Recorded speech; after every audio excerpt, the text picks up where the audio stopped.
unbowed, unbent, unbroken. The words of House Martell, a promise to our enemies and a challenge to our lovers. Thousands of years ago, the warrior queen Nymeria crossed into Dorne from Essos, fleeing the dragon lords of Valyria. After she landed, she burned her ships, all 10,000 of them, so no cowards could slink home. What a woman. Dornish in spirit before she ever was in flesh. She was lucky to land in Dorne, where powerful women are not locked away in septs and the beds of old men. My ancestor Mors Martell saw her and desired her, and proved that where armies fail, a tongue may succeed. Wedding his strength to hers, his spear to her son, they subdued all his rivals together.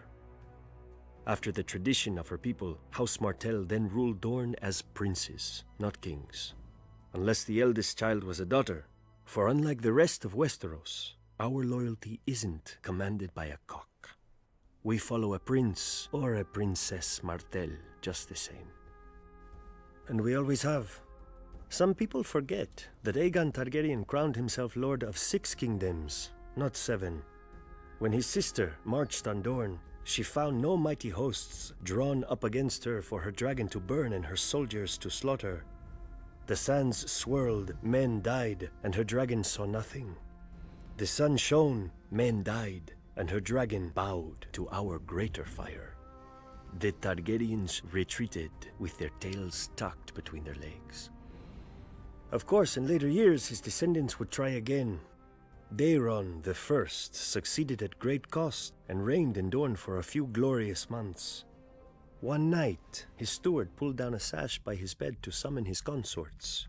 Instead, the canopy split open and 100 red scorpions fell on him. He was a Tyrell. You would think he would be used to getting stung. Within a fortnight, House Martell again ruled a free Dorne. Eventually, after centuries of courtship, House Martell got into bed with the Targaryens. We took King Daeron II and his sister for our own before they could take each other, and 6 kingdoms became 7. Even now, I do not blame my ancestors. One look at those long, silver locks. It is not every day a man gets to ride a dragon. But they soon learned that you can't leap off a dragon at will. My sister Elia, she married Prince Rhaegar Targaryen and became the princess she already was. In Dorne, she walked among vipers, and none would bite her. In King's Landing, she found herself surrounded by lions. When Robert Baratheon rebelled against his rightful king, his future father-in-law, Tywin Lannister, ordered his beast, Gregor Clegane, to rape and murder my sister, along with her helpless children. And men called the Lannisters heroes. Now, Lannisters sit on the Iron Throne, surrounded by the blasted swords of Aegon's broken foes. I wonder if they remember, as I do, that none of those swords are ours. I wonder if they see, as I do, my sister's red blood soaking into the stones of their precious red keep. Maybe they need reminding. The lion may be a mighty beast, but pride always lifts his gaze to the horizon, never seeing in the grass the viper. From the east coast of the Vale, the fingers reach out into the narrow sea. 4 rocky peninsulas plagued by wind and rain, and barren to all but the hardiest of weeds. The ancestral home of House Baelish. Our house began with my great-grandfather, a Braavosi sellsword who came to the Vale at the invitation of House Corbray. My grandfather raised himself to the status of hedge knight, and even managed to acquire a bit of land and a keep on the smallest of the fingers, though I do believe he often missed sleeping under his titular hedges. The only thing worse than owning a dreary and desolate land is owning only a small portion of it. Luckily, I didn't spend much time there as a child. During the War of the Ninepenny Kings, a cheap name for a cheap cause, where other men fought for the king my father fought to befriend Hoster Tully, Lord Paramount of the Trident and head of one of the oldest and greatest houses in Westeros. Thanks to my father's heroic efforts, Lord Hoster agreed to foster me at Riverrun with his own children. Until then, my whole world had been a small tower on the gall-stained rocks of the Fingers. But when I first saw the stone walls of Riverrun rising from the Trident, towering over me, back then I was a little more easily impressed. The boy in me thought the gods themselves must live in such a place. I soon learned otherwise. Lord Tully's son, Edmure, was quick to ensure I would never forget myself in their house. He nicknamed me Littlefinger, after my size and homeland, and the name was just cruel enough to stick. His sisters, Lysa and Catelyn, made me a pawn in their kissing game, traded back and forth between them for practice. Needless to say, I enjoyed spending time with them more than Edmure. As we grew older, the game began to change, as all games do. Lysa grew more bold, and Cat more demure. When Lord Tully announced Cat's betrothal to a brute from the north whom she'd never met, I realized her duty would outweigh any feelings she had for me. Fool that I was, I challenged this Brandon Stark to a duel for her hand.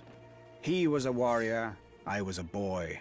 If Cat had not intervened, he would have killed me and laughed over my corpse. For my insolence, Lord Tully banished me from Riverrun. No matter. I had learned everything I needed by then. I would fight my battles not with swords, but with wits, where few men could match me. Even then, House Baelish might have died out on the rocks of the Fingers. I was again a poor lord, with no allies and no prospects, except, if I were lucky, the daughter of a middling merchant. Then, opportunity arose. The Mad King executed that Brandon Stark and incited a rebellion. My old friend, Lysa Tully, was married off to Jon Arryn, Lord of the Vale, to cement the alliance against the Iron Throne, bringing her within my circle again. I quickly capitalized on our former affection and persuaded her to have me appointed as controller of customs at Gulltown, the Vale's greatest port. Wars burn gold like wildfire. When I increased the port's income tenfold, her husband took notice of this lowly lord from the Fingers, and when the new and profligate King Robert needed a master of coin who could find gold where no one else could, why, Lord Arryn knew just the man. Once, House Baelish had no lands, no name, and no gold. Now we have quite a lot of each. What new rung will the next generation climb? Let us not be hasty. I'm not finished yet. Fire made flesh. Such is the nature of dragons, claim the Eastern mystics. For once they may have a point, though not the one they think. Fire consumes, leaving at its end naught but ash. Thus the fate of the Targaryens and their dragons. Thousands of years ago, Valyrian stumbled on the first dragon eggs in the mountains of the 14 Fires. I cannot imagine shepherds could hatch dragon eggs and bind such creatures to their will, but whatever aid they must have had is lost to history.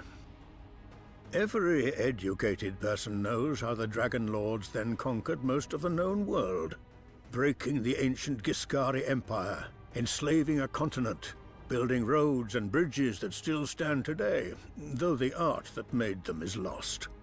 An empire of marvels and misery. And now what is left of Valyria? A smoking wasteland. Ash. In time, Aegon Targaryen and his sisters brought their 3 dragons who had escaped the doom to Westeros, perhaps thinking to regain his people's lost glory. And so he did. On the field of fire, he proved that armies were no match for dragons. At Harrenhal, he proved that mighty castles weren't either. Aegon Targaryen became Aegon the Conqueror, first of his name, founder of a dynasty. His first act? To order his dragon Balerion, the Black Dread, to melt the swords of his beaten foes into his new Iron Throne. For over 100 years, the Targaryen dragons cemented their breeders' hold on the 7 kingdoms, if not each other. When Targaryen fought Targaryen in the civil war called the Dance of the Dragons, an angry mob stormed the dragon pit, that huge, now ruined vault where the Targaryens stabled their beasts. Thousands died, but through sheer numbers and madness, 5 of the Targaryen dragons lay dead by the morning. Which was perhaps too many. Thereafter, each generation of dragons grew smaller than its parents. Their skulls used to line the throne room of the Red Keep in order of birth. The oldest, Valyrian, could swallow an ox whole. The last skull was barely the size of a dog's. Yet the Targaryens never stopped trying to revive their dragons. Aerion Brightflame drank a draught of wildfire and burned to death. Aegon V tried to hatch stone dragon eggs with sorcery and burned to death. Against these, Aerys II looks almost sensible. He only burned other men to death. Now we hear rumors that the young Daenerys Targaryen has hatched 3 dragons far to the east. If she were to be so foolish as to march on Westeros, she will not find, as her ancestor Aegon did, 7 disparate kingdoms frightened by her strange beasts. She will find a continent united behind Lord Tywin Lannister, who extinguished her own father's flame. And we have known dragons now. We have seen them die. Any man who calls a poison a woman's weapon is a traitor to his fellow men. A dagger, arrow, axe, these are the arms of passion. But poison is cold, calculating. Poison is the thought that wakes you in the morning and lulls you to sleep at night. You watch your victim die 1,000 times before you ever offer him that fateful taste. Is a man's hate so inferior to a woman's that we are to be denied such a weapon? When I was a boy of 16, a great lord caught me with his mistress. He should have been honored. Instead, the fat old fool challenged me to a duel, thanks to my age and status, only to first blood.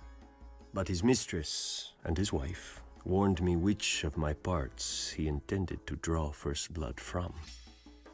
He was strong and fierce, but slow. I caught him quickly, and the duel ended with honor satisfied. Then his wounds festered, and he died. Ever since, men have called me the Red Viper, a name that never fails to draw a laugh from me, as if a single serpent was all I knew of venom. Essence of nightshade is the gentlest of poisons. A drop dissolved into wine will slow a pounding heart and stop a hand from shaking. 3 drops will grant a night of deep and dreamless sleep. 10 drops, and you will have a sleep that does not end. Basilisk blood. It will give cooked meat a savory smell, but if eaten, it produces violent madness, in beasts as well as men. A mouse will attack a lion after a taste of basilisk blood. But to a man who knows his art, is not passion a form of madness? Widow's blood forces a man's bladder and bowels to fail. He drowns in his own poisons, a slow and painful death. It has earned its name many times, I am sure. The tears of Lys, a rare and costly poison. Clear, tasteless, and odorless. Dissolved in wine or water, it eats at a man's bowels. He dies in agony, which will not appear unusual if the victim is old or sickly. A favorite tool of impatient heirs. Across the world, on certain islands of the Jade Sea, grows a certain plant. The leaves must be aged and soaked in a wash of limes, sugar water, and certain rare spices from the Summer Isles. Afterward, the potion must be thickened with ash and allowed to crystallize. The process is slow and difficult, the necessaries costly and hard to acquire. The alchemists of Lys know the way of it, and the faceless men of Braavos and the Maesters. Dissolved in wine, it makes the muscles of a man's throat clench tighter than any fist. A victim's face turns as purple as the little crystal seed from which his death was grown. And so we call it the Strangler. Which of these vials would I take from its shelf, you may ask? None. To kill a man at his table or in his bed bores me. To toil hours over a boiling pot, measuring and stirring, bores me. How life begins is always entertaining, and my kind must make sure its end is worth our wait. Sex. A simple word for a simple act. And so, of course, men complicate it. A child born to a wife is a gift from the gods. A child born to a mistress or an obedient serving girl is a bastard, unworthy of its father's name. So instead, we call the children after the land where they were born. Flowers in the Reach and Hill in the Westerlands, Stone in the Vale and Storm in the Stormlands, rivers in the Riverlands and waters in the Crownlands, Pike in the Iron Islands, Snow in the north, and in Dorne, sand. By these names, everyone can recognize a bastard, even if his own father won't. Though sometimes a father with too much gold and daughters will ask the king to legitimize a bastard son and give him his family name. If his wife objects, the next one does not. But sometimes the gods play their jokes, and later his wife will give him a true-born son of their own. When this happens, well, children die all the time. So do fathers. Even the beautiful Targaryens had bastards when brothers tired of their sisters. Many took the name Blackfyre after the Conqueror's own sword. When Aegon the Unworthy legitimized all his bastards on his deathbed, they rose up against his true-born heir. Westeros bled. Dorne yawned. For most of Westeros, the Blackfyre Rebellion only proved what they already knew. Bastards are treacherous, born of lust and shame. But here in Dorne, lust is not shameful. We know that bastardy does not make a man more treacherous than another. Man does not need the help.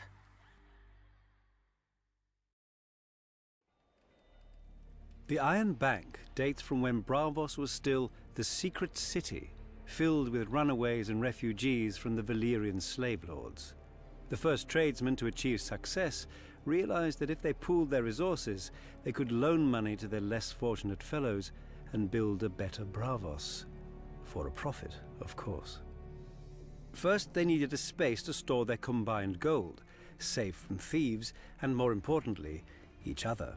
For the business rivalries that created their fortunes were not easily put aside. They found an abandoned iron mine outside the city and sealed its only entrance with heavy gates and bars, and set guards supplied by every principal investor. Each guard watched the gate, and the other guards. Over time, this distrust vanished as the investors gave up their other businesses and poured their energies into the new endeavor, now called the Iron Bank, after the mine. We've since moved to more spacious quarters, but we still keep our first vault, not merely to remind us of our roots, but because we did not become the world's greatest repository of wealth by wasting assets, no matter how minor. If you're an aspiring merchant, you come to us to buy ships and goods. If you're an aspiring shopkeeper, you come to us to buy your shop. Whatever you need in this world, we are the conduit. Even a throne can be yours if you're an aspiring king, or stay yours if you're a sitting one. Just ask House Lannister of Westeros. We are not the only bank in this world. Every free city has its own, but when those banks need gold, they come to us. We lend to princes, kings, merchants, and tradesmen. If a prince or king can't pay us back, well, the world lacks for loyal men, not ambitious ones. We simply fund the rise of new princes and kings, and they tend to honor our investment. If a merchant refuses to repay us, well, the vicissitudes of trade are well known, and Braavos is full of men who are not. One way or another, the Iron Bank will have its due.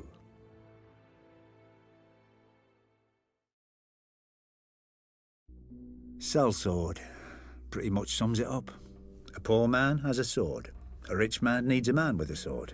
Gold is exchanged. If the poor man knows how to use the sword, maybe he becomes the rich man. One way or another.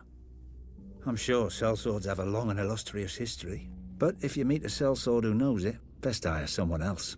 A sellsword should be good at one thing, getting paid to kill people. It's not an easy job. Most people try to kill you back, and at least a few of them know how. The ones that don't, well, they often come in enough pretty armour to ruin an afternoon. A lot of high lords turn their noses up at sellswords. They say they can't trust a man who sells his allegiance to the highest bidder. I don't blame them. Much cheaper for them to own an army from birth, either by people being on their lands or by their ancestors swearing a few oaths. But here's the thing. No sellsword has ever fled from the winning side.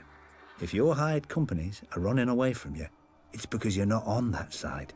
And you didn't pay them enough to die with you. Not that you could. Sellswords don't get rich dying for their lords. Sellswords don't really get rich. Some of the Eastern companies on Essos do fine. The Golden Company, the Second Sons, the Windblown. Always a bit of fighting to be had in the free cities. Even if those merchant princes can be as tight as an old man's cunt. But then you're stuck in the heat and dust, hoping some dumb rich prick doesn't try to hire your company to fight Dothraki, because your dumb greedy captain would probably take it. Hedge knights, now, are a different breed. Take a sellsword and remove the sense. They get their name from where they sleep, under the edges of the Seven Kingdoms, in ditches, in stables. They don't have the family name or the purse like real knights, so they spend all their money on armour and a horse, and ride in tourney after tourney in the hope of impressing some lord or winning some prize. One loss, and a lot of them are ruined. They can't ransom back their armour, even if they win. Think what a knight's good for. Killing men. You know how you train for killing men? By trying to kill men. Not prancing round with a blunted stick, bowing and waiting your turn. Maybe you think I'm just insulting the competition so you hire me instead. Well, of course I am. So don't hire me. Hire a sellsword with educated heirs who tells you all about the great battles he's heard of. Or a hedge knight who's won a few tourneys starting to build his name. And the man you're fighting against? He hires me.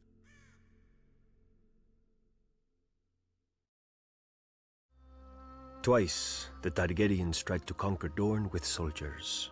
Twice they failed. Only when the Dragon Kings came bearing husbands and wives did my ancestors relent and agree to join their 7 kingdoms. House Martell could have waged war until the end of days. But how could we resist a peace we could take to bed? For centuries, the Iron Throne had no more loyal ally than the princes of Dorne. Since we had never fallen to them, we kept our ancestral title. Perhaps this is what drew Rhaegar Targaryen to us. His royal parents had not produced a sister for him to wed, so he had to look elsewhere for a princess. And there was only one in Westeros, Elia of House Martell, my sister. She was not the most beautiful woman in the world or even in Dorne, but rare for a woman from our land. Her flower came with no thorns. She was kind and clever, with a gentle heart. I loved her. I feared for her. For years I fended off lesser men from her. But when Rhaegar came, even I failed. He was beautiful and the crowned prince of the 7 kingdoms. And our mother had worked so hard to secure the match, how could Elia not accept him? They were wed, and he took her from her home, from those who loved her and would die for her, and locked her in his red keep above his sty of a city surrounded by false friends. She bore him a daughter and a son, though each almost cost her her life. Elia loved Rhaegar. She obeyed him, and he chose to steal away Lyanna Stark, a pale northern girl whose veins ran with ice like all her people. Instead of disciplining his faithless son, King Aerys executed the Starks when they came seeking justice, and ignited a revolt. I know how the Maesters describe the war now, but calling it Robert's Rebellion does not change what it was. The War of the Usurper. Dorne sided with the Crown, for when we swear oaths, we keep them. We needed no threats from King Aerys, though he made them anyway, locking Elia and her children in the Red Keep to ensure our loyalty. Even in his madness, he knew that no true Dornishman would ever take up arms against our beloved princess, and that we would fight to the death for whichever side she was on. At the Trident, Dorne lost 10,000 men and 2 princes. My uncle in the Kingsguard and Elia's gallant husband, Prince Rhaegar, who was too slow or too arrogant for Robert's war hammer. As Robert's army marched on King's Landing, the Mad King sent his own wife and child away, but kept my sister and hers inside. In his madness, Aerys thought that the Dornish had betrayed his son at the Trident, and was only too happy to welcome his one true friend back into his ranks, Tywin Lannister. Lord Tywin's army sacked his friend's city while Lord Tywin's son murdered the king he'd sworn to protect. All this could have been forgiven. War is terrible, and men must become terrible to wage it.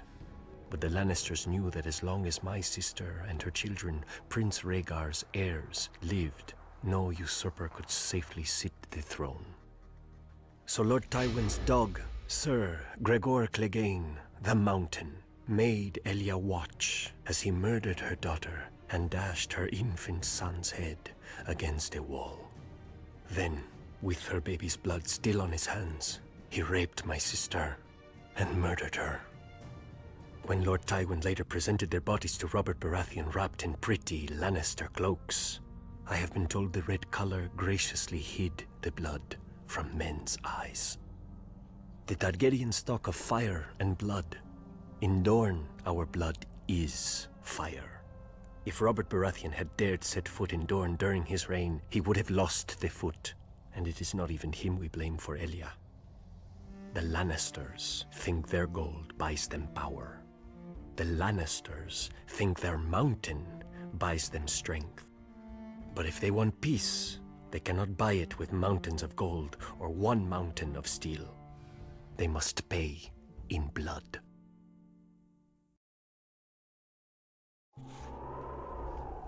Nobody really knows how the wall was built. Yes, every child hears how, in the days of the first men, Brandon the Builder raised the wall with magic and giants and set the Night's Watch to guard it. But nobody thought to write down the story until thousands of years later, and the Septons who did it weren't much for accuracy.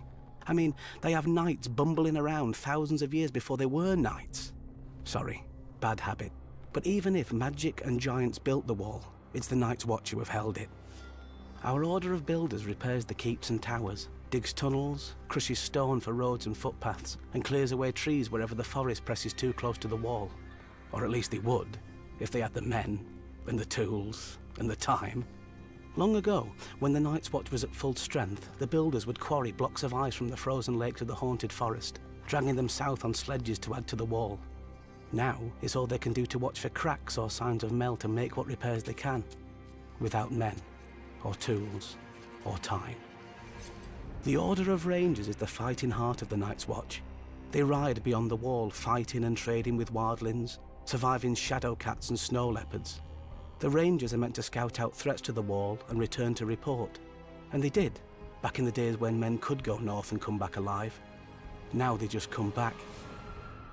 The Order of Stewards keeps the Watch alive. We hunt and farm, tend the horses, milk the cows, gather firewood, cook the meals and bring supplies from the south. Not so heroic, I know, but since the Night's Watch doesn't starve or freeze, I guess we're the only order that still does everything it's supposed to. Without all of us guarding the wall together, well, it probably still wouldn't have ever fallen. Solid ice rising hundreds of feet into the air and running hundreds of miles to the sea, no army is smashing it anytime soon, which is why our enemies have never tried. Well, not directly. The brothers Gendel and Gorn, kings beyond the wall, went under the wall, through ancient caves buried deep in the earth. But on the way back they took a wrong turn and were lost in the darkness. People say that their children's children's children are still down there, looking for a way up, or for more food to find its way down. When our rangers found Arson Isaacs picking away at the wall, he was almost halfway through. The rangers decided not to disturb him and sealed the way behind him with ice and stone and snow. Some say if you press your ear flat to the wall, you can still hear Arson chipping away with his axe. 100 years ago, another king beyond the wall, Raymond Redbeard, realised the wall's size is both its greatest strength and its greatest weakness.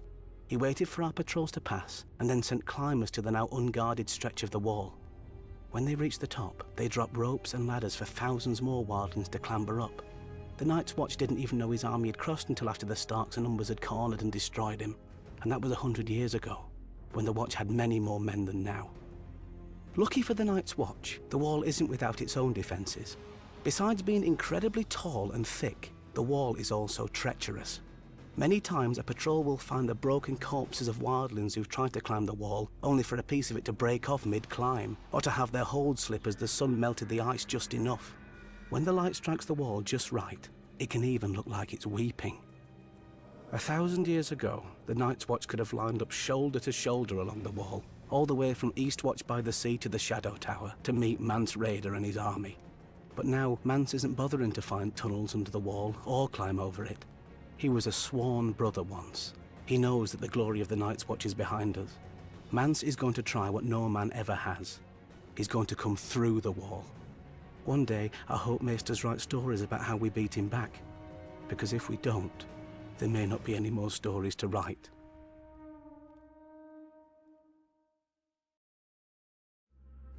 Wildlings. I suppose that's flattery coming from you southerners who'd kneel to a pig if your daddy did. We call ourselves the Free Folk. Or at least, most of us won't kill you for calling us so. Samwell, aye. But that's just the way of it in the true north. Beyond your great white wall, where your laws and kingdoms end, and men live free. And die cold. For we live close to our land, and she's a terrible wife. Fail to obey her, and she kills you. On the frozen shore, so deep is the snow that men ride chariots made of walrus bones, pulled by packs of dogs. The Hornfoots have it easier in the mountains. The cold so hardens and blackens the soles of their feet that they don't even need boots. The cave people spend their lives in the dark, doing God's know what with God's know who, or what. The Thens have one of the only nice bits of land up here. A valley in the far north, near the end of the Frostfangs, with game, copper, and tin for shiny bronze weapons. Better than the rusted old blades most of us have. With such advantages, they could be a generous, friendly race. They're not. As young boys, they burn their faces and rub ash and dirt into their wounds. Scars more than their face, I think. They follow their Magnar, who's the kind of man who can rule these kinds of men. I know what you southerners are thinking. And no, the Magnar is not a king. More like their god. Though not one you'd care to follow if you don't sleep with your eyes open. Then there are the giants. A proud race, as old as the Frostfangs, and about as tough. They speak the old tongue, when they speak at all, though they understand more common than they let on. They're not the monsters you southerners think. Once I was caught in a winter storm so cold, I knew I'd freeze to death before it broke. Lucky for me, I stumbled on a sleeping giant, cut open her belly, and crawled right up inside her. Kept me warm enough, but the stink nearly done me. The worst thing was, when she woke up, she took me for her babe. Suckled me for 3 whole moons before I could get away. Hehe. Aye, but there's times I still miss the taste of giant's milk.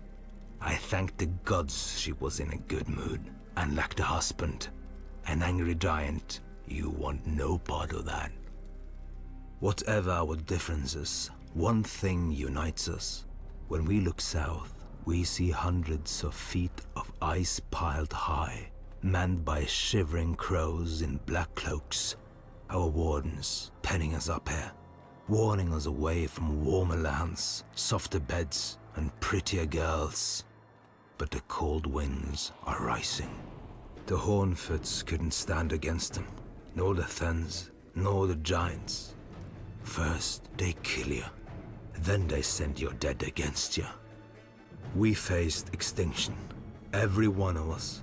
But then Mance Rayder came to us and rallied every nation of the free folk, as no man ever has. He was a crow once and knows your ways. For thousands of years, we've sucked fear of your kind from our mother's teat. We've been on one side of the wall, and you on the other. No more. One of these nights, you're going to hear a knock on your front door. You best not answer. All boys dream of becoming knights. The boys with talent dream of becoming Kingsguard.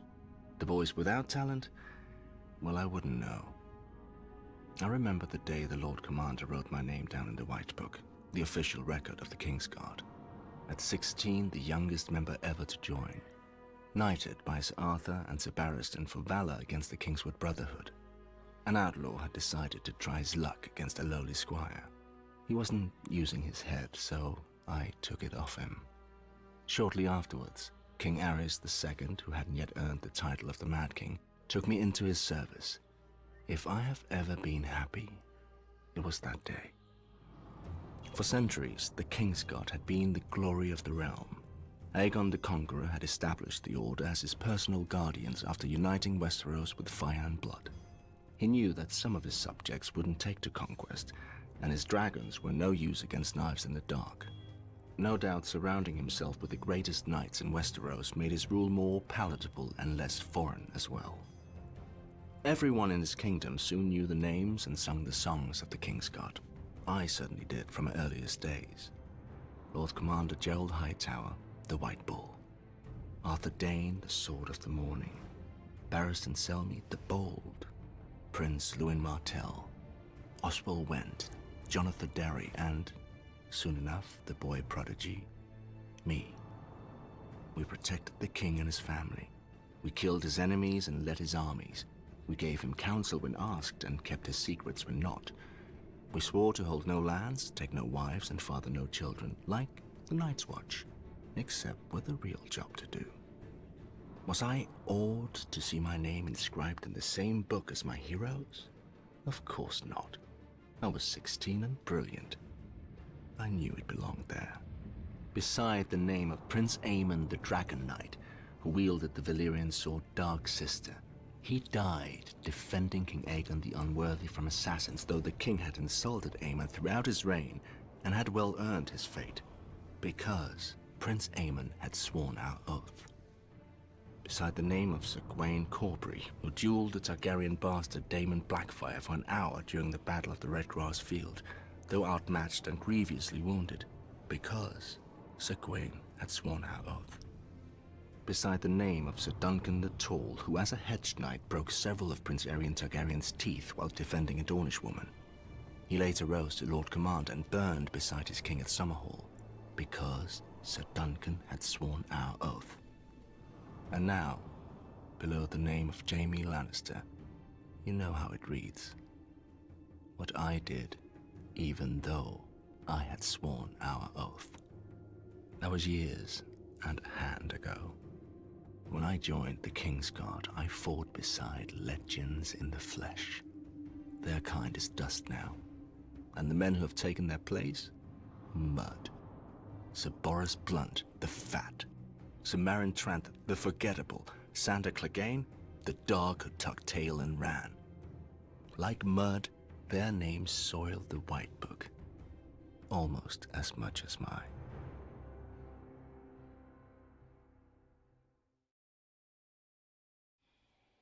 Most boys dream of becoming a Kingsguard. Rich boys from good families get a chance.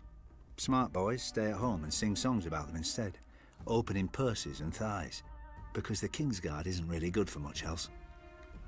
There was one Kingsguard, I forgot the bastard's name, who swore an oath to his dying Targaryen king to crown his daughter after him. The very night that king died, this Kingsguard crowned the king's son instead. When an old man on the small council dared to protest, this honourable knight opened his throat. Bastard died in the very civil war he started, along with the old king's son, daughter, and most of their dragons. And the Kingsguard? All that duty and honour, and not enough brains to figure out which Targaryen to give it to. Twin brothers even ended up on opposite sides, died with tears on their cheeks as they cut each other down. I suppose I should think that's tragic, but stupid men do stupid things every day, and nobody cries over them. Prince Aemon, the Dragon Knight, may be the most famous Kingsguard who ever lived. How did he die? defending Aegon the Unworthy from the brothers of a man whom Aegon fed to his dogs. The man's crime? Sleeping with one of the many mistresses Aegon wasn't using. And the man was one of Aegon's own Kingsguard. Arthur Dane, Gerald Hightower. Sure, if half the stories about them are true, they could swing a sword better than most. Makes their lives even more of a waste. Bodyguards to the maddest king the Seven Kingdoms ever saw. Watching their king burn men alive. Standing guard as their king raped his queen. Hiding the Stark girl that Prince Rhaegar stole away. Causing a war that toppled their king. And all this without any gold or women to show for it. Stupid buggers. The only one with any sense was Jaime Lannister. When his father stormed the city, he put a sword through the Mad King's back rather than die gloriously at his post. He's still here. They're not. Even if the Kingsguard are the greatest knights in the realm, knights are just asses in armour, riding whatever horse their daddies gave them. Putting on a white cloak doesn't make a man smarter or bolder. It's just a pretty little curtain. Behind it is the same pile of shit.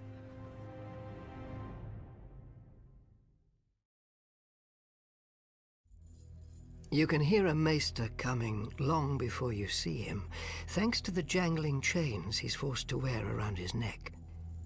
It's meant to remind him of his servitude, like the collar of a dog. He can't remove it, even to sleep. Each link signifies mastery, or at least what those withered old men in the Citadel consider mastery, of a different area of study. Gold for the study of sums and accounts, silver for healing, iron for war, black iron for ravenry, lead for poisons, and Valyrian steel for the higher mysteries. Only one Maester in 100 forges such a link. Only one Maester in 100 has the sense the gods gave a goat. Though I admit that no one has performed true magic in centuries.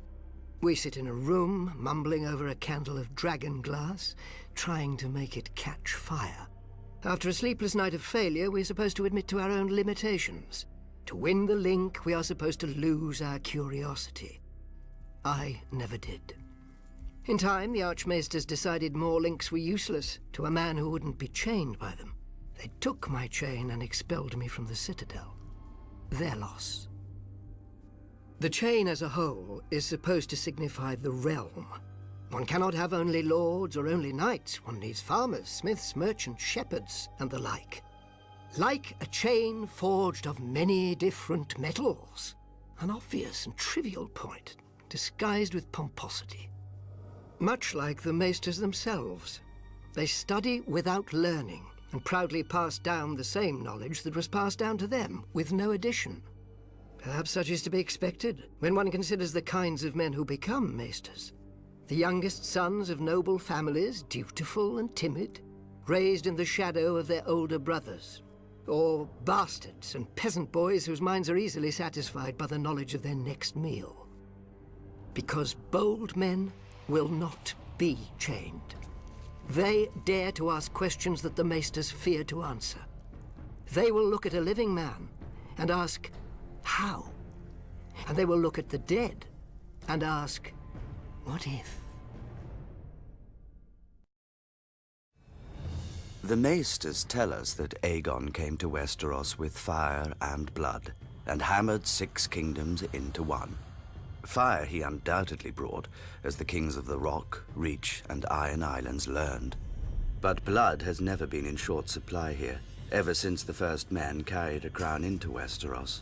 This first king united his people against the Children of the Forest, and is supposedly buried in the north, a victim of a war he started. The first ruler of this land and the first to die on his throne, but not nearly the last. For thousands of years afterwards, 1,000 kings rose and fell, dying in their beds, in their battles, in their guards' and mistresses' arms. The age of heroes sounds pretty, until you realize what makes a hero, killing the enemies of his king. And to a king, there is no greater enemy than other kings. The Starks and Boltons, the Gardeners and Storm Kings, the Ironborn and everyone else. Even the mighty Targaryens were not immune from shortened reigns. Aegon's own son, Maegor the Cruel, was killed by the very Iron Throne his father had forged, if you believe the tales. If you don't, then perhaps the Cruel is not a wise name for a king to earn. Daeron, first of his name, tried to finish his ancestors' work and bring Dawn into the fold. For his efforts, he lost 60,000 men and his own life of 18 years. During the Great Targaryen Civil War, known as the Dance of the Dragons, a king and queen each vied for the throne, dividing their house and its dragons against each other. Eventually, the queen was fed to her rival's dragon while her son watched, and the victorious king soon died of his own wounds. By the war's end, King's Landing was smashed, cities razed and sacked, never to be rebuilt, and dragons had faded from this world. Decades later, Aegon the Unworthy legitimized all his bastards on his deathbed. Inevitably, the greatest of these, Daemon Blackfyre, declared himself the rightful heir and ignited yet another war for the crown. After much bloodshed, Daemon was killed by an alliance of his half-brothers on the Red Grass Field. All the same, his descendants continued to threaten the Targaryens until half a century later, when Barristan the Bold slew Maelys the Monstrous on the Stepstones, extinguishing Daemon's line. Given such an illustrious history, need we be so shocked by regicide? A war of 5 kings can end only one way, with the death of 4. Yet even in times of peace, a wise ruler knows that when men bend the knee to a king, too often they rise holding daggers. Iron chainmail and steel plate over the chest, metal gauntlets over the hands and greaves over the legs, a visored helm over the skull. A knight in full armor can shrug off swords, spears, and axes, but Valyrian steel slices through his protections like so much cloth. As advanced as iron is from bronze, so is Valyrian steel from ordinary steel. Lighter yet stronger, and nothing holds an edge like it. If you take a whetstone to a Valyrian blade, you'll need another whetstone, and maybe another hand to hold it. Nobody knows how the Valyrians forge their steel. Less than a handful of smiths can now even reshape it. The process, like so much of their civilization, was lost in the Doom. Many claim they wove magic spells into the molten metal and blasted it with dragonfire. When you see a Valyrian blade, smoky and dark as if drinking in the sun, and rippling with 1,000 folds, you may not scoff so loudly. The Valyrian steel that exists now is all there will ever be. Some survives in the citadel with the Maester's chains, where a link of Valyrian steel signifies study of the higher mysteries, whatever those are. Some drifts through the world as prize daggers and jewelry for rich merchants. I've even seen a Dothraki Arak. But much more of Valyrian steel lives on in the great houses of Westeros as their most treasured possession. A sword passed down from father to son for generations. Ice of House Stark. Heartsbane of House Tarly. Lady Forlorn of House Corbray. But even precious treasures can be lost. Aegon Targaryen's Blackfyre and Visenya's dark sister disappeared in Daemon Blackfyre's rebellion. A foolish king of the Rock took House Lannister's Bright Roar to Valyria, and neither blade nor man was seen again. And then there are the swords that are not lost, but lose their owners. For 5 centuries, Longclaw was the pride of House Mormont, my house. Even penniless and in great debt, I chose to sell men rather than the sword.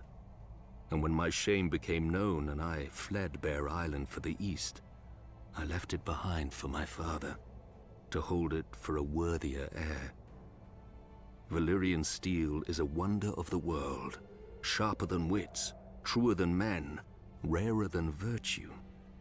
But even its edge cannot cut so deeply as a son's failure, nor its value match that of redemption.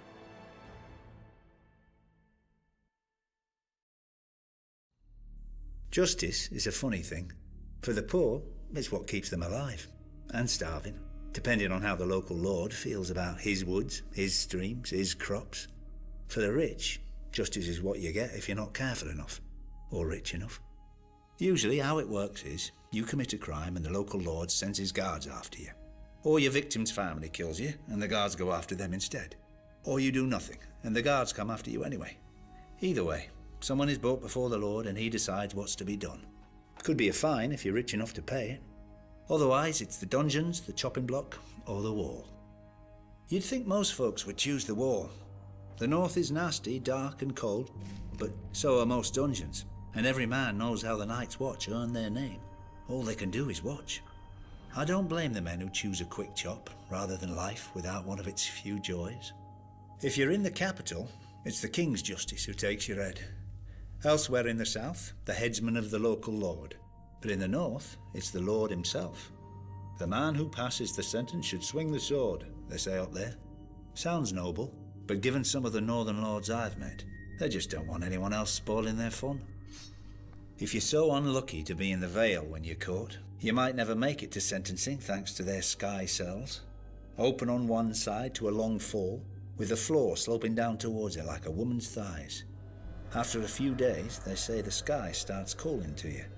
Men jump with smiles on their faces, expecting the wind to lift them into the sky. It doesn't. To think Lord Tyrion was one tit-shaped cloud away from death. Lucky for him, he was highborn. If your family honour goes back hundreds of years to a time when your ancestors hit other men harder than they were hit, you have another option. Trial by combat. You either fight your accuser, or you both pick champions to fight on your behalf, and the gods will favour the righteous man. As long as he's also the strongest, the quickest, or the luckiest. Once in a long while, you may get two real high-born shits having a go at each other. And one of them might be fool enough to demand a trial by 7. Exactly how it sounds. 7 men against 7 men. Makes for a good show, I guess. But any man who's been in battle knows that the more men involved, the less skill needed, the more chance of accidents.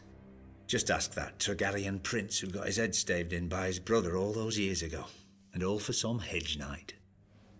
If you ever find yourself arrested in the 7 Kingdoms, just remember that justice is up to the judge. Beg him for forgiveness, or pay him for it, or ask to be allowed to take the black. But remember that he doesn't have to let you. There are plenty of lords out there who think arms and heads are great decorations for their spikes. The Septons claim that justice is of the gods. Nice of them to keep it up there to themselves.